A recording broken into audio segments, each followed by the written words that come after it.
Wedding ou The Bride sont habitués à voir la police locale triompher, mais en réalité, le Danemark est en train de perdre le combat contre le crime organisé et ses immenses profits liés au commerce du cannabis. Copenhague est devenu un champ de bataille entre différents gangs qui luttent pour le contrôle du marché de la drogue, un secteur qui pèse des centaines de millions d'euros. Cela fait beaucoup de cannabis pour un petit pays de 5,5 millions d'habitants. Pour mettre un terme à ce commerce, la mairie de Copenhague vient donc de faire une proposition radicale. Il s'agit d'empêcher les gangs de produire et de vendre leur propre drogue.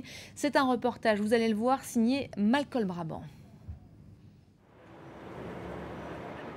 Coutermery se prépare à passer 3 mois derrière les barreaux. Il y a peu, il tenait encore un coffee shop où il vendait du cannabis.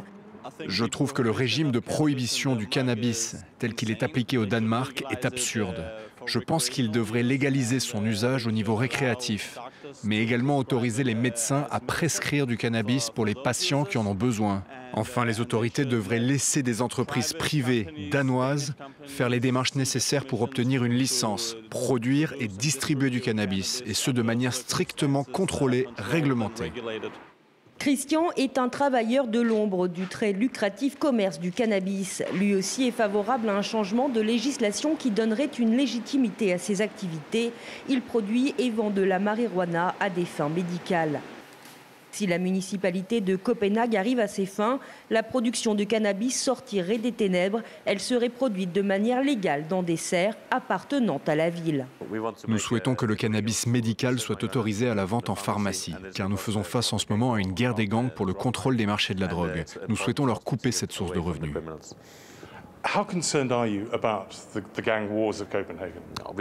Nous sommes très inquiets. Ces 2 ou 3 dernières années, nous avons assisté aux pires fusillades depuis la fin de la Seconde Guerre mondiale. C'est un énorme problème pour la ville.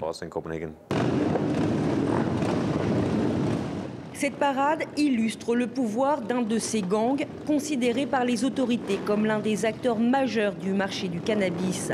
Les Hells Angels affirment n'être rien d'autre que des aficionados de la moto, mais les autorités danoises, elles, sont convaincues qu'ils constituent l'un des éléments criminels les plus dangereux de la société danoise, une société par ailleurs réputée pour son respect de la loi et sa sécurité.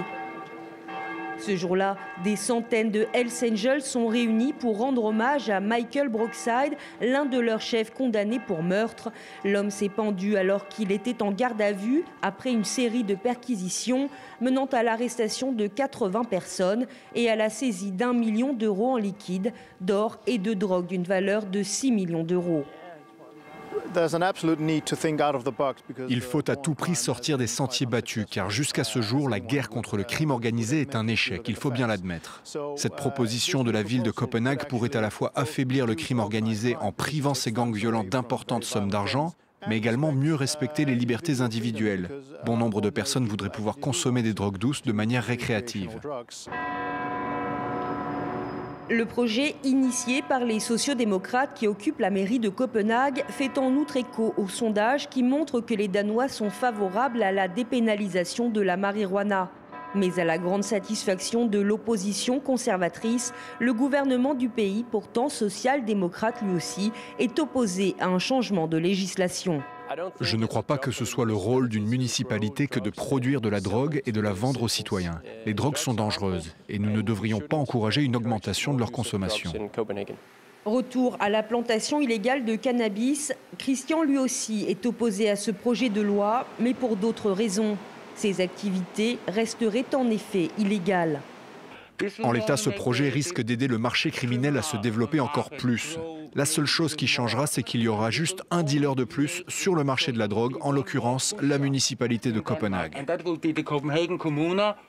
Après les perquisitions réalisées il y a quelques semaines, des dizaines de personnes sont encore en détention. L'enquête continue. La police est convaincue d'avoir profondément perturbé les activités des gangs de la drogue. Mais en réalité, ils ont gagné une bagarre, pas la guerre.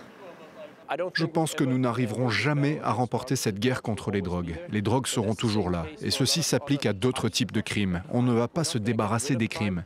Mais ce n'est pas une raison pour tout légaliser. La municipalité est pour leurs pieds et poings liés, mais à Copenhague, on espère que la légalisation du cannabis aboutira un jour.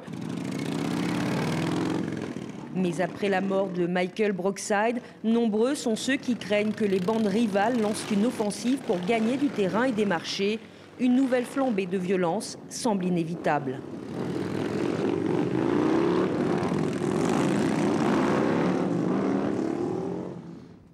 Voilà, le cannabis qui va donc au-delà des problèmes d'addiction. Pour en parler, nous accueillons en plateau Laurent Appel. Bonjour, merci d'avoir accepté notre invitation. Vous êtes journaliste, co-auteur également de Faut-il dépénaliser le cannabis? Grande question, hein, pas seulement uniquement posée au Danemark. Pour en revenir tout d'abord à cette proposition du maire de Copenhague, est-ce la bonne solution selon vous? La bonne solution a été évoquée dans le reportage. Je pense que c'est une mise sous licence pour des sociétés privées avec un cahier des charges très strict de la production et la distribution du cannabis. Je ne crois pas à un monopole d'État ou un monopole municipal. Ça n'a pas prouvé son efficacité. Et de plus, ça ne permettrait pas de recycler tous les gens qui sont déjà impliqués dans cette économie. Ça créerait un dealer de plus, on entendait dans le reportage. Je crains que ça crée un dealer de plus, surtout si c'est uniquement pour le cannabis médical. On ne va pas faire passer comme malades tous les gens qui consomment du cannabis de manière récréative. Ce qui ne veut pas dire qu'il n'y a pas d'application médicale du cannabis. Mais je pense qu'il ne faut pas mélanger. Et là, la municipalité veut réagir dans l'urgence à cette problématique et mélange un peu tout. Mais la régulation est la solution, ça c'est sûr. Le gouvernement social-démocrate s'oppose au projet pour le moment, mais quand on interroge les habitants de Copenhague, ils sont plutôt favorables. 53% seraient pour, 25% contre. On pourrait y arriver, selon vous, aboutir à une telle possibilité que l'État produise, vende du cannabis un jour ? Les Danois sont très tournés vers les États-Unis. Ils se rendent compte de ce qui se passe au Colorado, de ce qui va arriver à Washington State. Ils se rendent compte de ce qui se passe en Uruguay. Et je pense qu'ils n'ont pas envie non plus d'être les derniers à bouger en Europe, alors que leur situation est très comparable. Ce qui a fait bouger les habitants du Colorado, c'est beaucoup les gangs mexicains et la violence qu'il y avait autour du marché de la marijuana.